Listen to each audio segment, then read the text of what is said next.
Hello everybody, my name's Carrie and this is The Creative Obsession. Thank you so much for stopping by and hanging out. This is my channel where I talk about all the crafty things that I decide to get into, mostly knitting and quilting. And I'm glad that you stopped by to hang out with me today.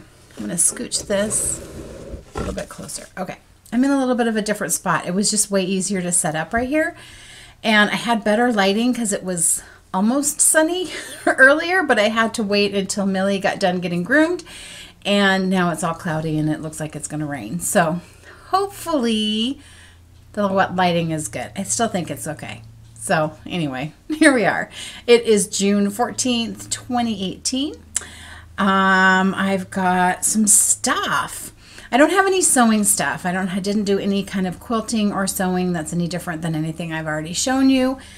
So the stuff on this episode is going to be mostly knitting stuff. So, and I do want to start off by giving you an update on Millie. I talked about it last time that she had to go in and get checked out for a heart murmur, and she did really well, and she is now on medication that she'll just take for the rest of her life to slow down the progress of the heart disease. So everything looks okay.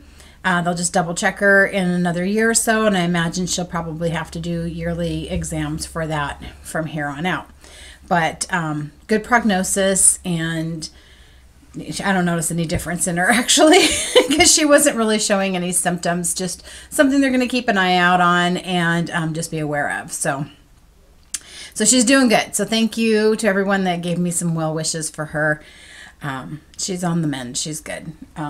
She's sleeping now because she was just at the groomer's today, and that just makes her tired and she needs a nap.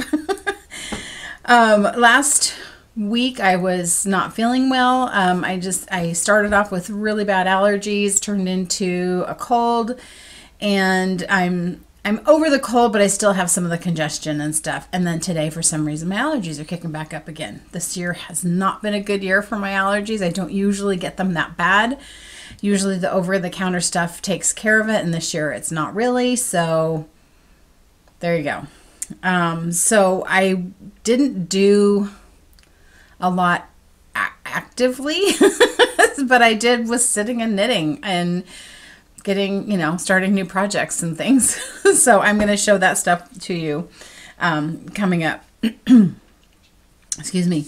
While I was waiting for Millie to get done at the groomer, I stopped by a little thrift store and I picked up this cool old crochet book to do to crochet doilies, which I'm not planning on crocheting a doily, but if you remember a couple of episodes ago, last episode it may have even been, I showed you my attempt at making a mandala, and I thought, somebody had showed me hers on Ravelry, which they looked really cool, but they were bigger, and she said she followed basically a doily pattern. So I got this, and I thought that is a mandala. You just do that with different colors on each section, and you basically have a mandala. So, picked up this vintage book for 10 cents at the thrift store, and I'm going to try it and give it a shot. Some of these are really ugly because I don't know, what were they thinking with that ruffly border? Really? But, if the more simple one like that, I think would be kind of cool. So I'm gonna attempt it with some fingering weight yarn. Just use some of the leftover stuff. I have lots of fingering weight yarn left over from various projects and socks and things like that, and I thought I'll just follow that pattern. Excuse me. Sorry, I'll follow that pattern to make it into a mandala. The only thing is then I have to see what size it is. I was really hoping to fit within the embroidery hoops that I had that were 9 inches, I believe. I don't really want to be buying more stuff, but I'm going to see what I can do. So that's down the road a bit, but I wanted to share that with you. So some of the stuff I've been making, I had talked about I needed some sort of mindless knitting because of being in the waiting room for when Millie was having her testing and just that kind of stuff, which ended up just being that I needed mindless knitting because I didn't feel very good. And I had said that I wanted to make some mitts, like fingerless mitts that have the little doodad that comes over the top. And those I now know are called convertible mitts. And thank you to those of you that gave me that information and then also directed me to some of the patterns that are out there. So one of the suggestions was they're called flip flap mitts. It's a free pattern on Ravelry. And I thought, okay, that looks simple enough. And so I pulled out this skein of yarn. This is a skein that I dyed a long time ago and just never went anywhere. It actually was a lot brighter than this when I first dyed it, and I didn't like it. It looked very clowny. And so I over dyed it to tone it down a bit. And so it's on my MCN base, and I thought, you know, I don't know what I'm going to do with it. Well, now I knew I could make some really nice cashmere mitts. So I started those, was following the pattern. It calls for heavy fingering to sport, so I figure it'll be good enough. You knit it on a size 3. And I was doing really good. It does have this, let's see if you can see here, this kind of cable design, so that when you flip down the mitt, you can put a button and that'll hold the mitt back. And I thought, I don't need to do that. And then I got to where you were going to you put some waste yarn at a certain spot on the mitt, and that's where you would pick up to make the top part. But I got really confused on the directions, and I'm sure it's not that hard. I just didn't understand it. And I also felt like it was down too low to do that. And then I thought, really, am I going to need that? Because if I flip that back, then I've got this like flippy flappy part, and really I just need my thumb. So I just went ahead and made a full-on mitt. Now, I've never made a full mitt before. I've done fingerless mitts, but I've never done a whole mitt. So this is my full mitt. And it's nothing fancy. It's just a stockinette mitt. And I actually really love them. They're going to be perfect because we usually don't get super cold. And so a lighter weight mitt will be something I will use. Now, I did order, and I don't know where it is right at this very second, but some conductive thread.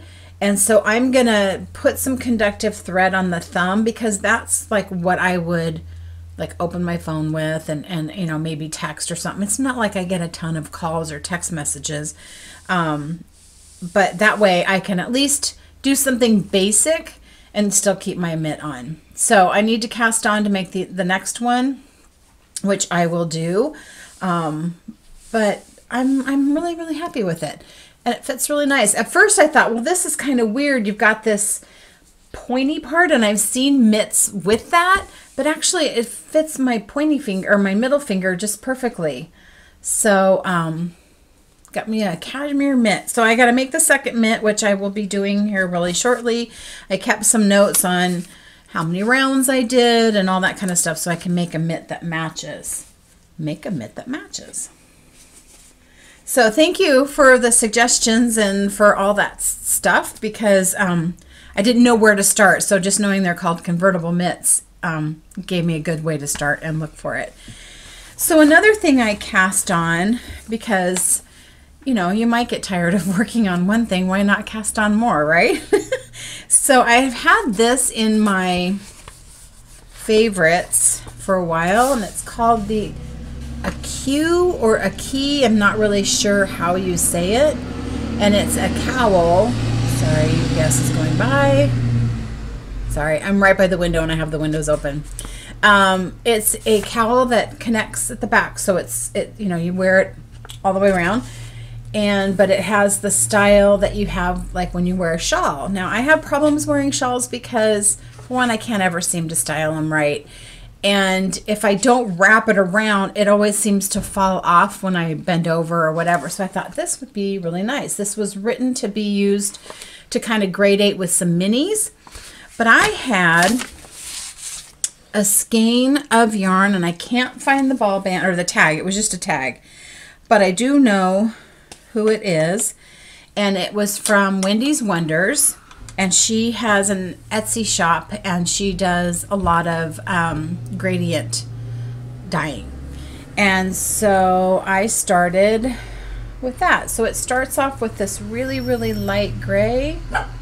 Is he stopping in front of my house? Hang on a second. Okay, evidently he needed to stop in front of my house to sort his packages. So he moved on. I wasn't getting anything.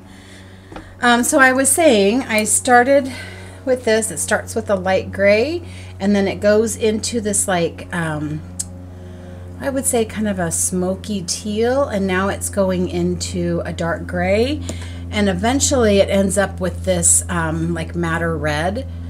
And so it's going to start getting kind of more of a red gray because it's blending into that.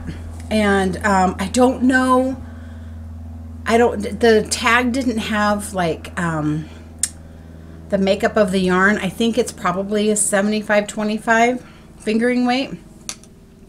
And I will put the link to her shop in the description box below, as well as anything else that you need to know. And so I'm really enjoying it. It's like super easy. It was really good mindless stuff, and but now I'm like, okay, let's let's get this finished. And then I also started a new pair of socks. So I had talked about last week that I wanted to make the Stitch Surfer socks, and I think they're kind of cool. I think it would be really cool to try it, but it's a toe up, and I always knit my socks top down. And so I thought, before I try and do a pattern like this where you've got some short rows and it's going to be really different, let me just try the whole toe up sock, just a general sock, just a vanilla sock, because I don't know, I have to play. Now it's like I'm really comfortable with my top down because I know how far I need to go. I make the heel flap and gusset. I know how far I go before I put the toe, and I don't even have to look at anything. Well, I'm just kind of starting new, and going backwards to put in a heel, like how far do I do that? And so I was talking to one of the ladies at Knit Night, and she kind of gave me some ideas of how to measure that. And so I'm going to attempt to do an afterthought heel, kind of a forethought afterthought heel, because it's going to be a heel that I'll put in afterwards, but I'm marking where I want the heel to be so that I can measure the measurement. Does that make sense? So anyway, I cast on, because we're coming up to summer and 4th of July and all that stuff, and I had this skein of yarn. It was a skein that I dyed back when I first started dyeing, and I just thought it looked kind of Independence Day-ish. So I cast on a sock, and I'm doing a 3x1 rib, and I decided to do that because that gives me some extra stretch, and being that I don't know how this is going to fit because of me having a high instep, I thought, well, that'll give me the extra stretch that I might need. So I just did the 3x1 on the front and just stockinette on the back, because that'll be the bottom of the foot. And then I took my measurements and I marked with a stitch marker where I want to put in the heel. So I will go back in afterwards and pick up stitches, and I'm going to cut it. I'm going to do the Kirby Werby, cut your knitting and unravel heel. So I did a Turkish cast on, which I had never done, but my friend Christy, who is the Relatively Crafty podcast, had a tutorial video on how to cast that on, which I found very easy. So I started with that, and I knit, and then Rachel's of Treehouse Knits has a really good tutorial and video to show how you do the Kirby Werby afterthought heel, where you cut it in. And she suggested knitting, when you pick it up, to knit about a 1/2 inch of stockinette before you start the decreases to give you a little bit of a deeper heel. So I'm going to do that probably just with this yarn. I'm not going to do a different color. And so now I picked up doing 3x1 rib on all the way around, because now that's going to be up the leg. But I don't know how to measure to what my normal length is up the leg. Do I measure from here to where I would have normally started my heel? Because I usually when I start top down, I knit like 7.5 inches and then I do my heel.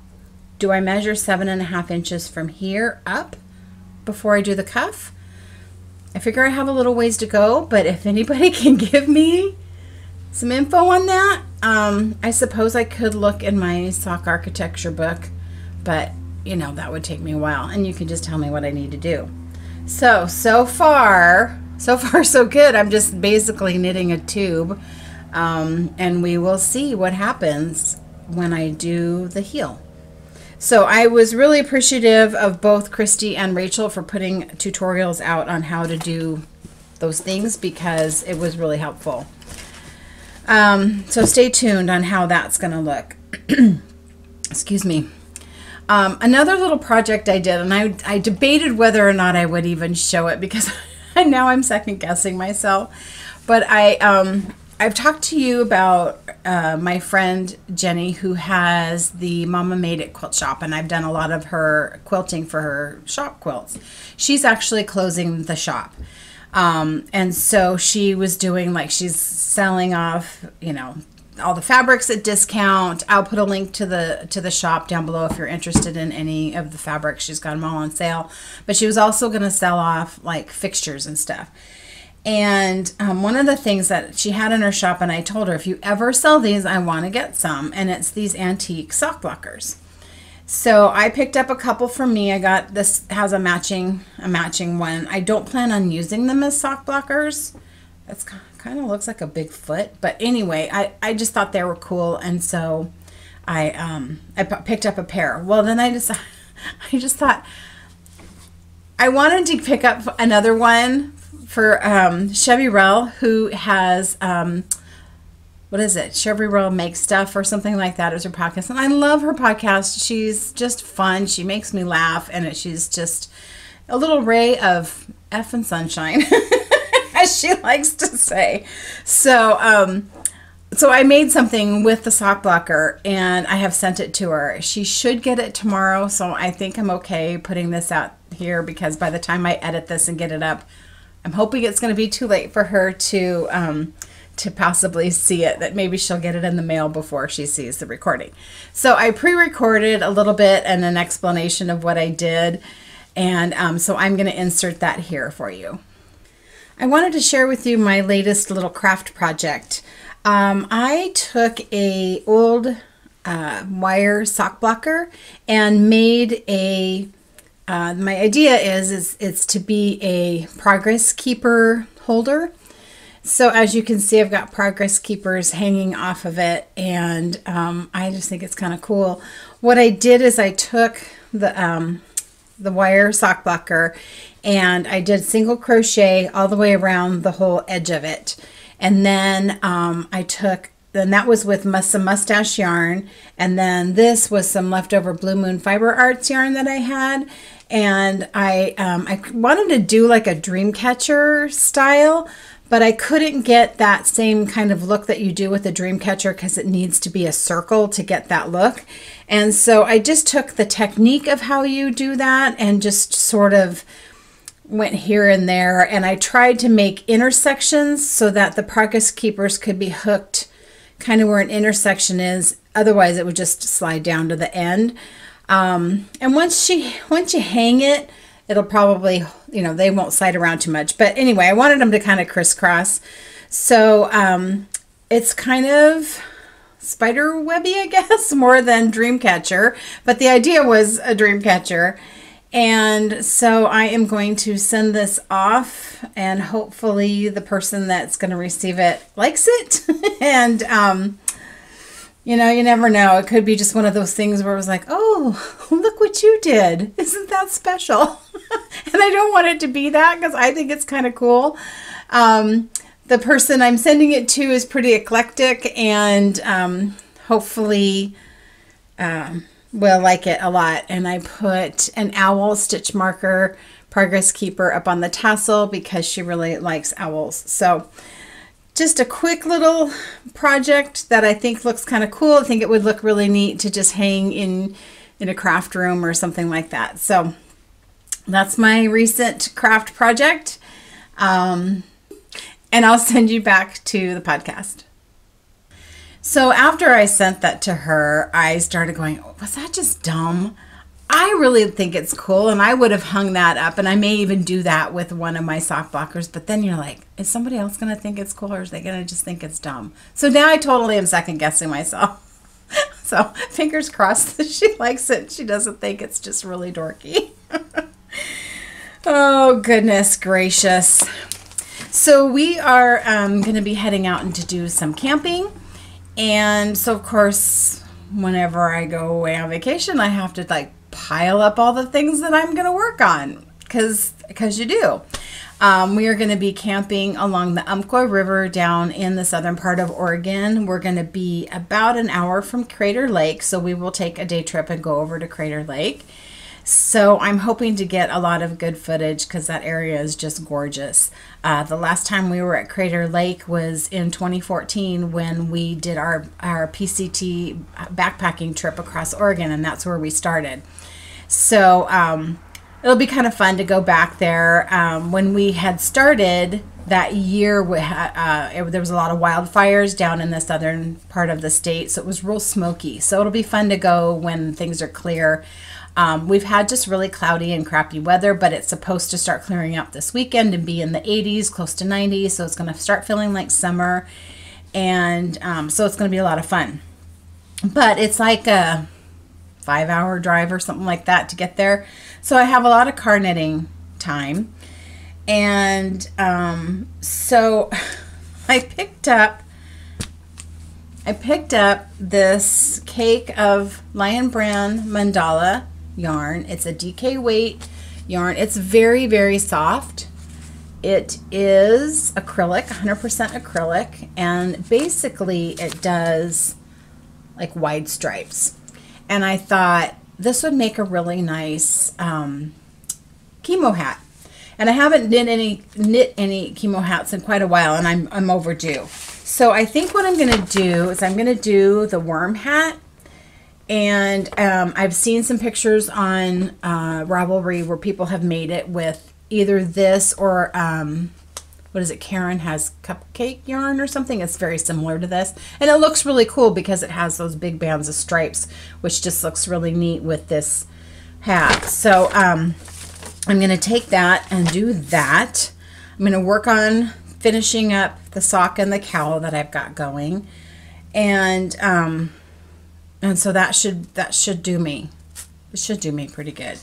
I might have to throw in something else just in case I get done with. No, because I have to make another whole sock, and I can make another mitten. So no, I'm good. I'm not going to start anything else. So those are going to be my projects. Finish the sock and possibly make the second one. Finish that a key cowl. Maybe start the mitt, and then I've got a hat. That's plenty. I'm only gone for like 5 days or something. So I am going to leave the shop open, and I have a note on there saying that I'm going to be out of town. So if you do visit the shop and want to purchase something, it's not going to get mailed out until I get back. But you can still go in and see the shop. Something else I started, and I almost forgot, and it's like sitting right here in front of me, is I started a cardigan on my knitting machine. So not too long ago, I purchased another knitting machine. I purchased one that had a finer gauge. My first one, and I still have it because it can do the heavier weight, like DK weight and above.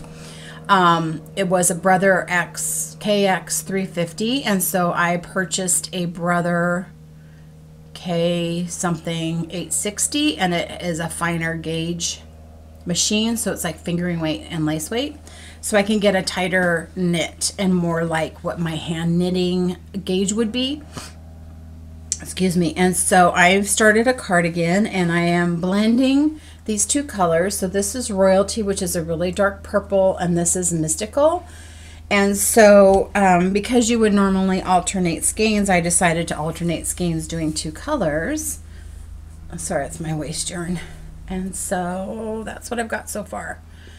It's gonna look so pretty. So I've got, this is the back, and I've got the 2 front panels finished. And so now I'm going to go on to the sleeve. So something I tried differently, the loud truck that went by, is instead of doing ribbing on the bottom, I just did a turned hem. So I started with the Royalty, which was just the dark purple, and then I knit however many rows and then turned it and attached it, and then started doing the stripes. So that's just going to be a hemmed bottom. I'm going to do ribbing on the sleeves, and then I plan on putting it all together and then hand knitting the neckband. And so that's the plan. So I still have to do, like I said, I have to do the sleeves.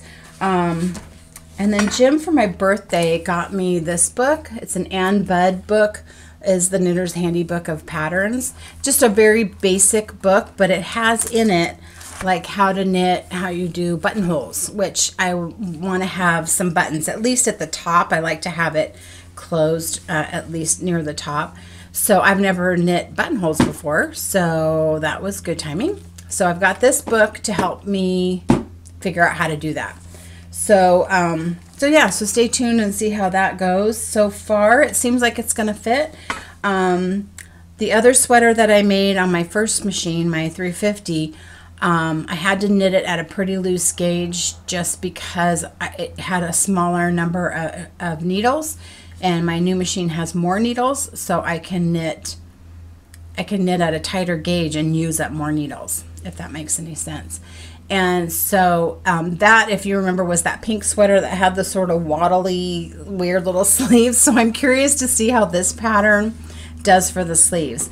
And it's a pattern that I'm following from the Knit It Now website, that you put in what your gauge is and the size you want, what kind of neckline you want, and blah, blah, blah. And then it spits out a pattern that will work for what yarn you're using and stuff. So far, that's going really well. I'm really glad that I took the Craftsy class and did that first sweater, because the Knit It Now patterns don't tell you how to do anything. They just tell you you need to do these things. You need to knit this many rows, and then now you need to cast off because you're making the neckline. Well, if you don't know how to do that, there's not that information on the pattern. So anyway, I was really glad that I had at least that one sweater under my belt. And so this new machine that I have, it's not a new, it's an old machine. It's new to me. It's like a 1970 something machine. And but it can do a lot more. It has a punch card in it, which is like a, it's a card that has holes in it, and you can set the machine up that it will take stitches based on the holes, kind of like a player piano. It kind of goes around and it does certain things when the holes come up. And so anyway, there's a lot of different things I can do, which I'm really excited to try. And so I'm like, how many sweaters do I really need? Here I am, somebody that doesn't wear very many sweaters, and I've got all these ideas of sweaters I want to make, because now I have this machine that can do all these cool things. So we'll see. I got to get through this. I got to make sleeves and do all that stuff. So but that's getting there, and that's been really fun. I really do enjoy knitting on the machine. So so yeah, because I was sick, I didn't do really any dyeing. I really just had like zero energy, and so this week I was able to work on a colorway that I've had in my head, and I think I've got it down. So now I just need to dye it up on some different bases, but I wanted to give you a sneak peek. And I'm not 100% sure what I'm going to call it, but it is a very soft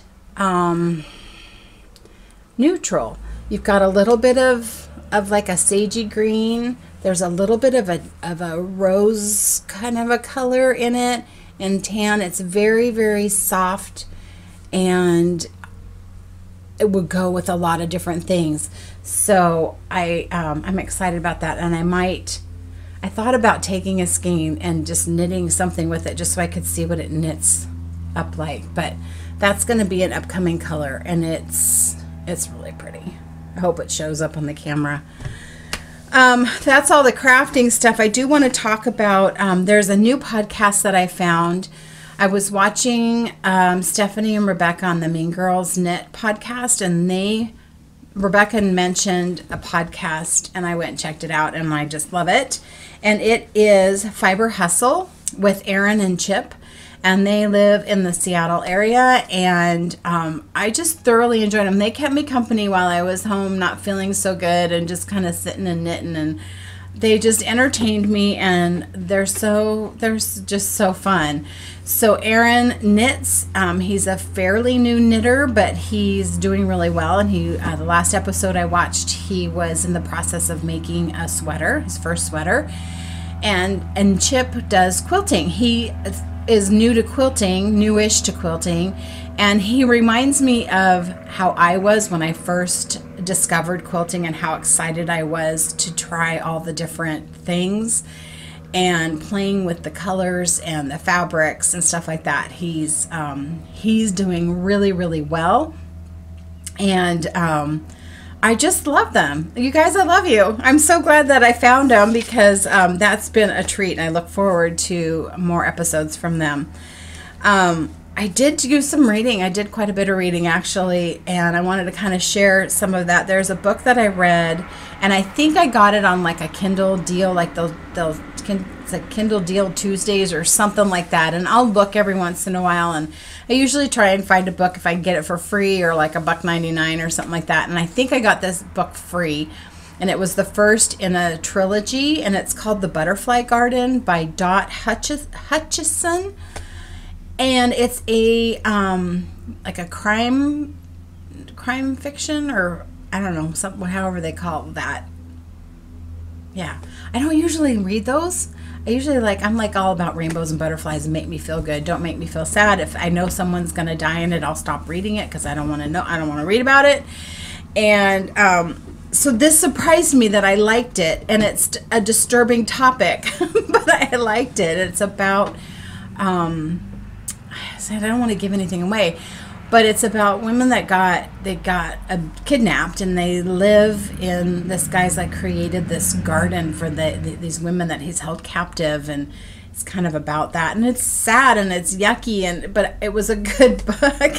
So I read that, and I also got the next one, which I'm currently reading, that's called what's the next one? Roses of May. So it helps to have read the first one, I think, to read the second one, because they reference it, and the characters cross over, so it's kind of good to have that history. It's not grabbing me like the first one did, but it's okay. Another one I read in between, the Crafty Toads do like a book club kind of thing, and they will dye yarn to go with a book and suggest patterns, and then you read the book and you create this whatever. And I've done that with quilting, and I've talked about that before in previous episodes of my my book club quilts that I've made, and challenge quilts and stuff. So I'm not doing any of that. I'm just using the reference of the book, and the book that they read or are reading at this current time is The Girl Who Wrote in Silk, and it was a really good book. It's a sad story. It's takes place in the late 1800s, like in the Seattle area, Orcas Islands, up kind of in my neck of the woods, back at the time when they had the Chinese internment camps and stuff, and which is a very sad part of our history that doesn't get talked about enough. But so it takes place during that time, and it's this gal's story of what happens and what she does. And it was a good book. It really kept my interest, and I would recommend reading it. It was good. The next book they're going to do is Night Circus, and I've never read it, but just the cover looks scary, so I'm not sure. I have to look into it. They're gonna join up with Jake and Ray of Dogstar Knits, the Dogstar Makecast, and they're gonna do a collaboration, something or another. And I'm gonna look into it. If it's a scary story, I won't read it, but it kind of seems scary. I don't know, creepy scary. So we'll see. I'll let you know if I decide to read it or not. So that's all I got going, and I've got, you know, some good plans of things to do while I am camping. And so when I come back in a couple of weeks, hopefully I have lots of finished objects to show you, and hopefully some good footage of our trip down south. Until then, thank you for joining me. Go forth and just do your thing, and you know, make all the stuff. I will see you in a couple of weeks.